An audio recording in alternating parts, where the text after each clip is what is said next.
আল্লাহ পাক রব্বুল আলামিনের দরবারে অসংখ্য কোটি শুকরিয়া সুজুদ যে মহান রব্বুল আলামিন আমাদেরকে আজ পবিত্র জুমার দিন জুমার নামাজ পড়ার জন্য আল্লাহ তাআলার ঘর মসজিদে এসে বসার কিছু কথা বলার এবং শ্রবণ করার তৌফিক দান করেছেন।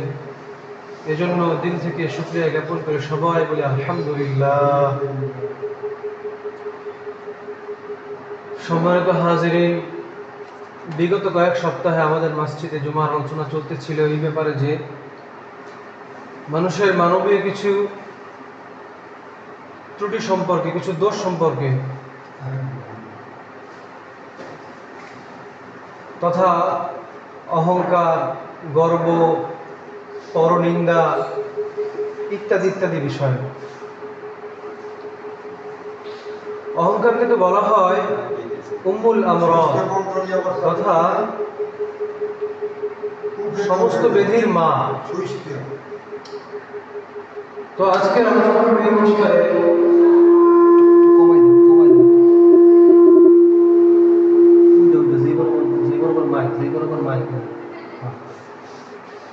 তো আজকের আলোচনার বিষয়বস্তু হবে তাওয়াজু তথা বিনয় সম্পর্কে।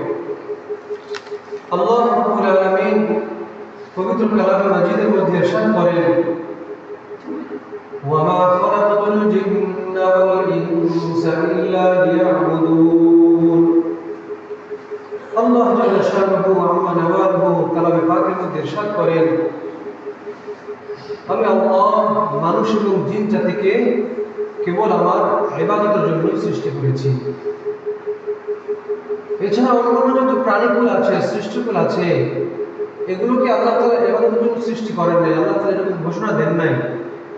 কেবলমাত্র জিন এবং ইনসান, এদের ব্যাপারে আল্লাহ তাআলা এই ঘোষণা দিয়েছেন।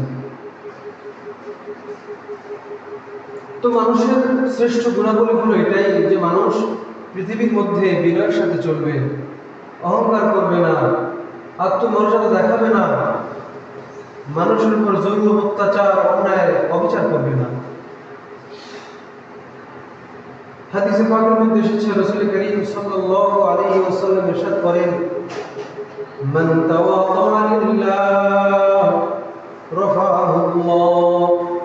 যে ব্যক্তি আল্লাহ তাআলার জন্য, আল্লাহ তাআলার সন্তুষ্টির জন্য বিনয় অবলম্বন করবে, বিনয় দেখাবে, আল্লাহ তাআলা তার মর্যাদাকে উঁচু করে দিবেন, বুলন্দ করে দিবেন। এজন্য সব অবস্থায় আমাদের উচিত বিনয়ী হওয়া। আল্লাহ তাআলা বিনয়কে ভালোবাসেন, রাসূল বিনয়কে ভালোবাসেন। অহংকারীকে কেউই ভালোবাসে না।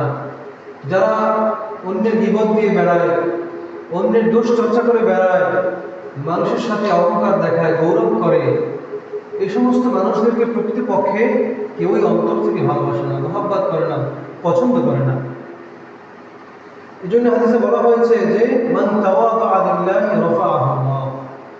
যে ব্যক্তি আল্লাহ তাআলার জন্য বিনয় অবলম্বন করে, আল্লাহ তাআলা তার মর্যাদাকে উঁচু করে দেন, বুলন্দ করে দেন।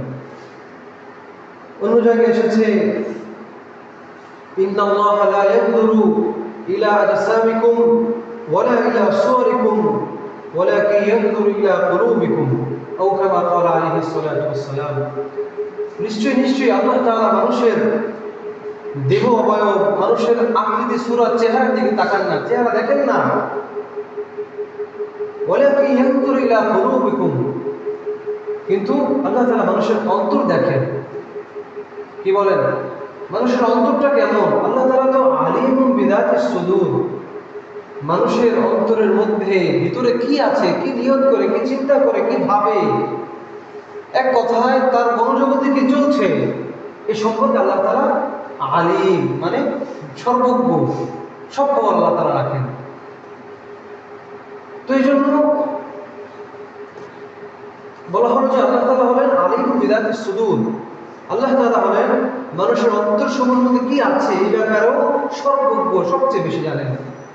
তো অন্তরের মধ্যে যদি কারো অহংকার থাকে, গৌরব থাকে, তাকাব্বুরি থাকে, অন্য মানুষ সম্পর্কে কি বলেন খারাপই কিছু থাকে, সেটা আল্লাহ তাআলা জানেন।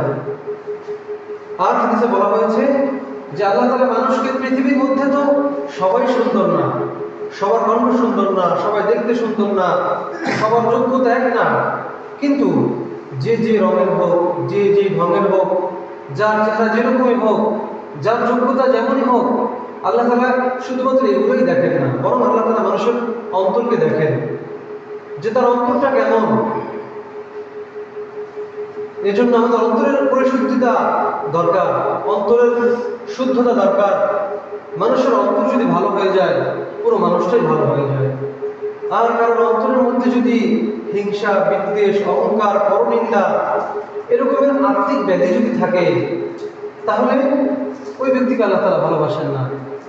ওই ব্যক্তিকে আল্লাহ তাআলা কখনোই ভালোবাসেন না। ওই ব্যক্তি সমাজের মধ্যে যতই টাকার মালিক হোক, যতই নাম কামাক, বাহ্যিকভাবে সে যত বড় শিক্ষায় শিক্ষিত হোক না কেন, আসলে আল্লাহ তাআলার দরবারে তার কোনোই দাম নাই।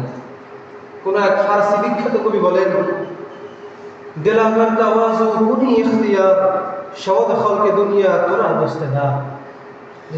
হে দিল, হে মানুষ, যদি তুমি তাওয়াজু, বিনয় অবলম্বন করতে পারো, তাহলে শওদ খলকে দুনিয়া তোরা দস্তেদা, তাহলে দুনিয়া তোমাকে ভালোবাসবে, দুনিয়ার মানুষের কাছে তুমি প্রিয় হয়ে যাবে।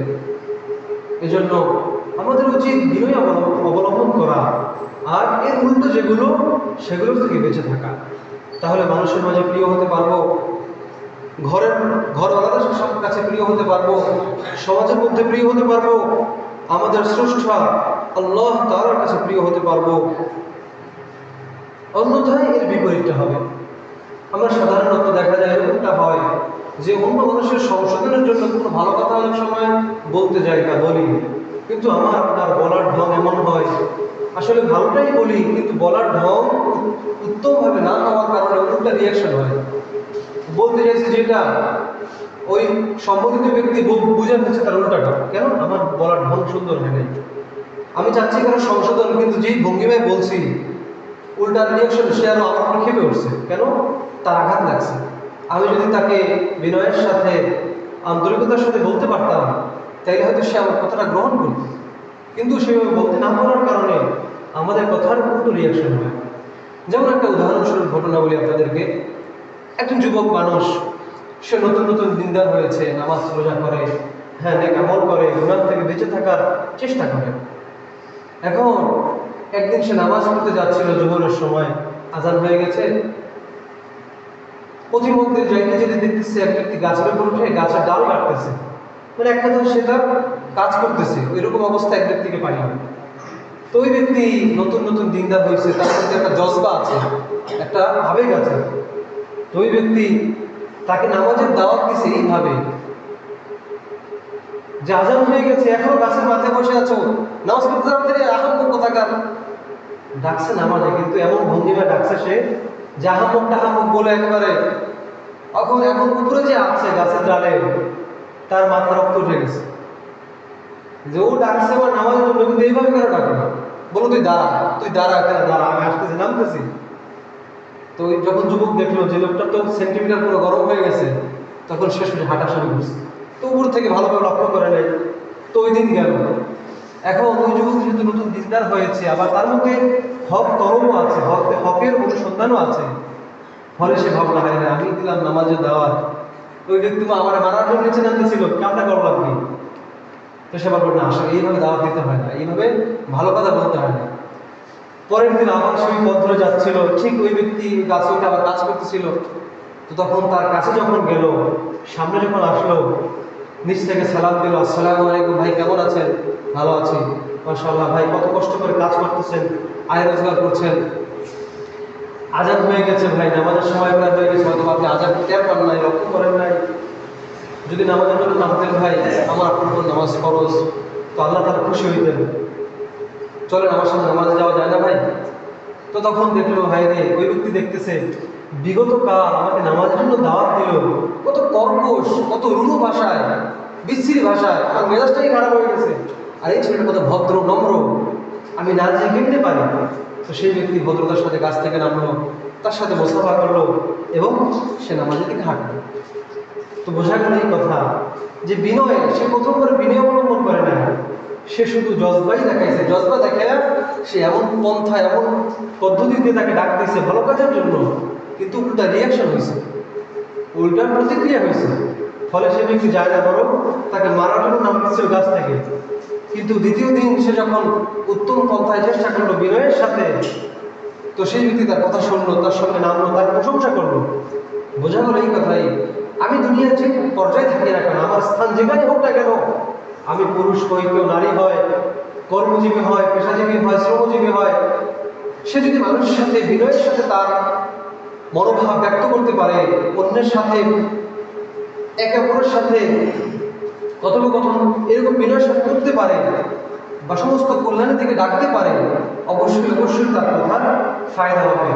যদি কেউ সঙ্গে সঙ্গে জবাব নাও দেয়, সঙ্গে সঙ্গে কথায় কাজ নাও হয়, কিন্তু যাকে বলা হচ্ছে ওই ব্যক্তির মধ্যে মনোজগতে অন্তরের জগতে একটা ধাক্কা লাগে, কি বলে লাগে না?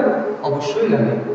এই জন্য আমাদের উচিত আমাদের সব কাজ, কথা, চলা বলা সব কিছু বিনয়ের সাথে হওয়া, অহংকারকে পরিত্যাগ করা, মানুষের বিপদ শেখায়ত থেকে দূরে থাকা।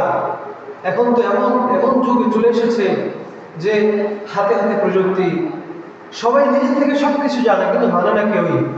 আগের জমানায় ওয়াজ নসিহত হতো অনেক দূরে দূরে, নামাজের জমা হতো অনেক দূরে দূরে, মানুষ অ্যাভেলেবেল একেবারে সহজলভ্যভাবে মাসলা মাসাল জানতে পারতো না, দিন সম্পর্কে জ্ঞান থাকতো না। কিন্তু এখন হাতে হাতে মোবাইলের মাধ্যমে জানতে পারে, বয়ান শুনে, বা মসজিদ ঘন ঘন আহলে ওলামা গায়ে গায়ে টাক খায়, কিন্তু দেখা যায় আমরা আমল করতে পারি না।